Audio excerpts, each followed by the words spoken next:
O'zbekistonda trendda bo'layotgan mashinalarni har doim obunachilarimiz so'raydi. Endi mana shu GAC Aion i60 gibrid avtomobillarni ko'pchilik so'rayotgandi. Oq rangligini, korичневый salonligi bor, seriya salonligi bor. Akalar, mashinalar yangi 2025 5 probeg O'zbekistonda yo'q narx. Har doimgidek Xitoy avtoda bilasizlar. Narxi $20900 dan natarsam qilib o'tirmaysiz, premium nomingizga chiqadi, bankka pul qo'y, hech qanaqa valakidasi yo'q. Juda ham maza qilasiz.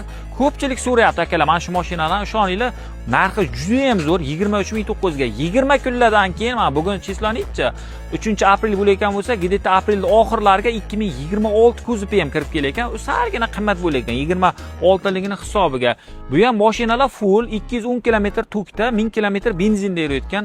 Abduf, Abagrev masajlari bor, 7 kilovatlik zaryadniklari bilan orqalarini ham qaranglar, juda ham chiroyli tepalarda, dugalari katta, panoramalarda, hamma yog'i butun mashinalar narxi 23900 dan pastda raqam qo'yaman, profilni atmitka qilib qo'yaman.